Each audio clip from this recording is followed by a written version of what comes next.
Bonjour à tous, aujourd'hui nous allons faire la veste Naël.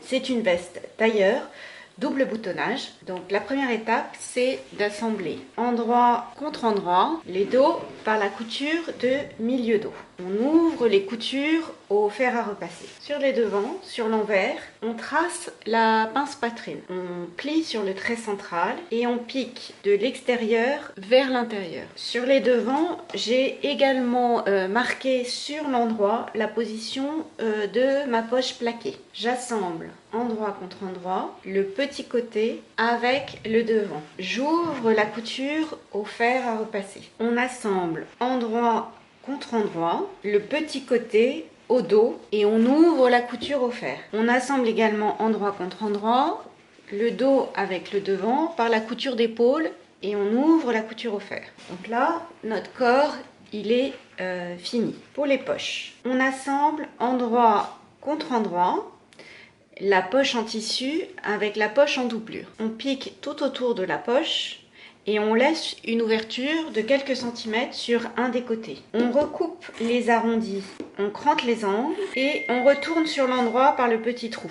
Ensuite, on repasse. Aux emplacements prévus sur les devants, on applique la poche et on va surpiquer à 2 mm tous les côtés de la poche. On assemble endroit contre endroit les deux épaisseurs de colle et on crante les angles. Donc, le col a été entoilé. Pour cela, on a pris un rectangle de tissu dans lequel le col tient et on a thermocollé le rectangle puis coupé les cols. On retourne sur l'endroit et on va surpiquer à 2 mm le bord du col. Pour l'assemblage du col au corps, j'ai marqué mes valeurs de couture sur mon col et sur mon encolure. Je positionne endroit contre endroit mon col à mon encolure et je vais piquer de ce point-là, qui correspond à ce point-là sur mon encolure, jusque l'autre côté ici. Je fais bien correspondre mes intersections de couture et j'épingle mon col sur mon encolure. On a piqué le col au corps sur toute l'encolure. Maintenant, on va piquer l'anglaise qui est ce morceau-là du col. Donc ici, je peux cranter sur mon col comme ceci. Et au niveau du corps de la veste, je crante également. Je bascule mon anglaise, je fais correspondre mes valeurs de couture.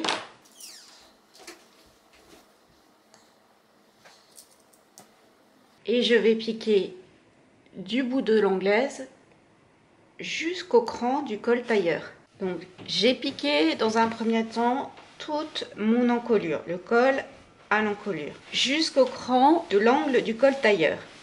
Puis j'ai cranté au niveau de cet angle et j'ai cousu mon anglaise. Donc ça vous donne ceci. Maintenant on va s'occuper des manches. Sur une manche tailleur, il y a deux coutures. La couture de saignée qui est à l'intérieur du bras et la couture de coude qui est au niveau du coude. Donc on assemble le dessous de manche avec le dessus de manche par les coutures de coude et de saignée. On ouvre les coutures au fer. Sur la tête de manche, on passe un fil de fronce. Donc pour cela, on allonge le point de sa machine au maximum et on pique à 0,8 environ du bord de la tête de manche. On pique sur toute la partie arrondie, donc de là à là. On tire sur le fil et des petites fronces se forment, ce qui permet déjà d'amorcer la forme de l'épaule. On retourne la manche sur l'endroit et on la met dans le corps de la veste, endroit contre endroit. Donc on fait correspondre les différents crans de montage. On commence par celui de dessous de bras, celui d'épaule,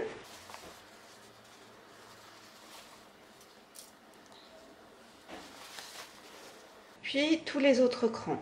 Et on va piquer la manche au corps en ayant les fronces vers soi pour pouvoir les répartir, parce qu'il ne faut pas qu'il y ait de fronces visibles sur l'endroit de la veste. Donc on a assemblé la manche au corps. Vous voyez les petites vaguelettes entre la manche et le corps, mais sur l'endroit, je n'ai pas du tout de fronce. Quand on a piqué, on regarde la manche vers soi et on pique pour pouvoir répartir les fronces de manière à ce qu'il n'y en ait pas du côté de la manche, mais que dans la valeur de couture. Maintenant, on va s'occuper de l'intérieur de la veste. On assemble endroit contre endroit la parmenture dos avec les parmentures devant par la couture d'épaule et on ouvre les coutures au fer. Au niveau des milieux dos, on pique à 1 cm du bord sur quelques centimètres sur le haut et sur le bas du milieu dos pour créer un pli d'aisance.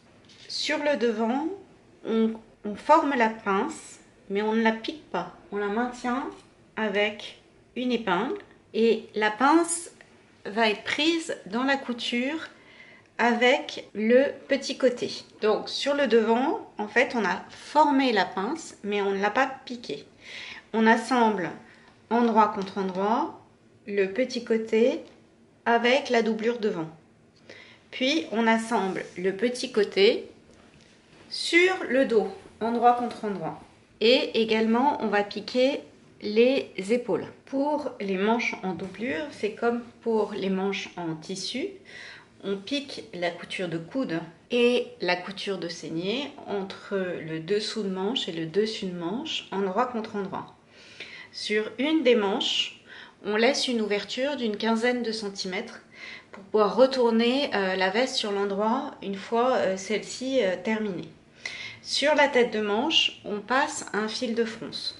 Donc on allonge le point de sa machine au maximum et on pique à 0,8 de la tête de manche. Donc on fait ça sur toute la partie arrondie. Ensuite, on crée des petites fronces. On retourne la manche sur l'endroit. On glisse la manche dans le corps. Donc la manche et le corps se retrouvent endroit contre endroit. Et on fait correspondre les différents crans de montage. Et on va piquer tout autour de l'emmanchure en regardant les fronces pour pouvoir les répartir et qu'il n'y en ait pas de ce côté-là de la manche. Donc le corps en doublure est terminé. Maintenant, on va l'assembler aux parmentures. Donc on met endroit contre endroit la doublure sur les parmentures et on va assembler tout le bord devant et toute l'encolure.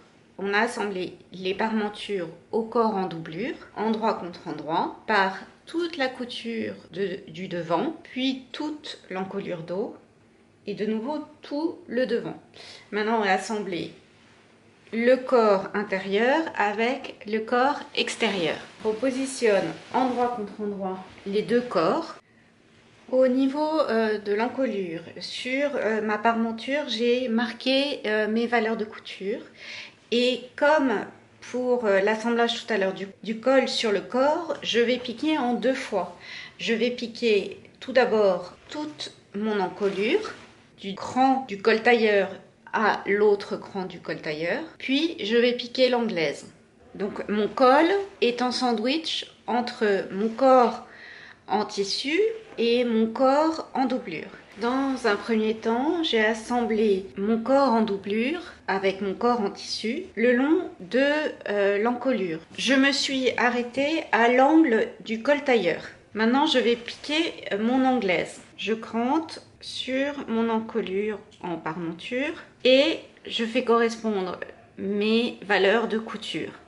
Et maintenant, je vais pouvoir piquer en une seule fois de cet angle-là à l'autre de l'autre côté en symétrique, en passant par le bord devant et tout le bas de la veste. Donc j'épingle en faisant correspondre mes coutures et je vais piquer tout le tour de la veste. Donc j'ai piqué mon corps en tissu avec mon corps en doublure, du cran du col tailleur, j'ai fait la pointe de mon col, tout le bord devant, tout le bas de la veste Et de nouveau le bord devant jusqu'à mon cran entre l'encolure et le début du col tailleur au niveau de l'anglaise. Maintenant je vais cranter les angles et les arrondis, donc les angles des bouts d'école, l'angle en bas de la parmenture, au niveau du bout de l'anglaise et surtout toute l'encolure. Maintenant on va s'occuper du bas des manches, donc je retourne les manches sur l'envers de la doublure et du corps.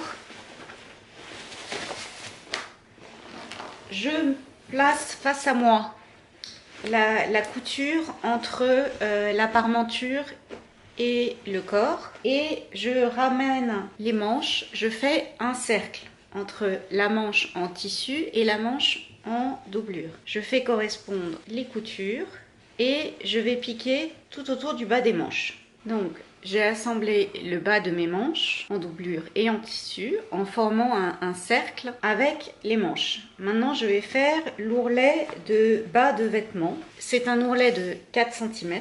On va le faire commencer au niveau de la jonction entre la parmenture et la doublure. Cette partie-là se positionnera naturellement toute seule quand on va retourner et repasser.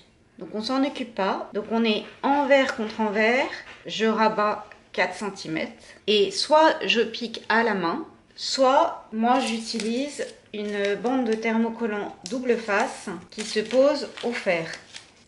Donc il y a une espèce de bande collante. Donc on applique au fer comme ceci, puis j'enlève la partie papier, je rabats et je repasse. Quand vous le faites, si vous le faites à la main, faites bien attention à faire des points invisibles et à ne piquer que l'épaisseur en tissu. On fait un ourlet de 4 cm en bas des manches. Pour les ourlets, c'est sûr que c'est mieux de les faire à la main. Mais moi j'ai arrêté de culpabiliser lorsque j'ai démonté un costume de mon mari pour voir comment c'était fait et que j'ai vu qu'ils utilisaient une bande de thermocollant double face.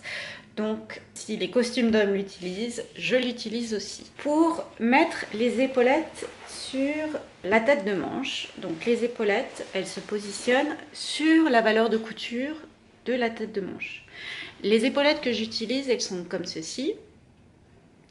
Il y a un petit point pour indiquer la ligne d'épaule.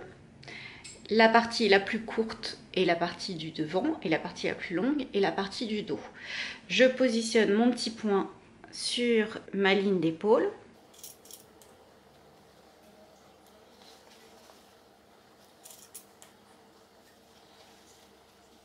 Et je vais soit fixer à la main l'épaulette sur la valeur de couture, soit je pique à la machine. Moi je vais piquer à la machine parce que ça me fait gagner du temps. Et du coup, ça donne ça. Je peux retourner ma veste, je passe par le trou que j'ai laissé dans la manche en doublure et je retourne doucement tout mon corps de veste par ce petit trou. Voilà ce que donne l'ourlet sur l'envers. Donc le coin se forme progressivement.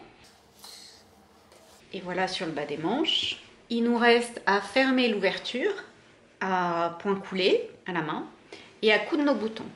Alors, c'est une veste croisée, donc c'est un double boutonnage. J'ai marqué mes repères de boutons sur mes deux côtés. C'est côté droit sur côté gauche. J'ai donc mis des fils de bâti pour indiquer mes repères de boutons. J'ai mis un morceau de scotch aux endroits où je vais faire des boutonnières. Ça va aider ma machine à bien glisser et donc à me faire des plus jolies boutonnières. Donc sur le côté droit, je fais 2 boutonnières sur le bord de la veste. Et sur le côté gauche, je fais une boutonnière sur le bord haut. Donc j'ai fait mes 2 boutonnières sur le côté droit. Et sur le côté gauche, j'ai fait une boutonnière. J'ai cousu un bouton à l'intérieur de la veste. Veillez à ce qu'il soit un peu lâche pour arriver à le mettre. J'ai également oublié de vous dire que j'avais surpiqué à 2 mm tout le bord devant et jusqu'au début de l'anglaise. Maintenant, je vais pouvoir ouvrir mes boutonnières et ma veste est finie.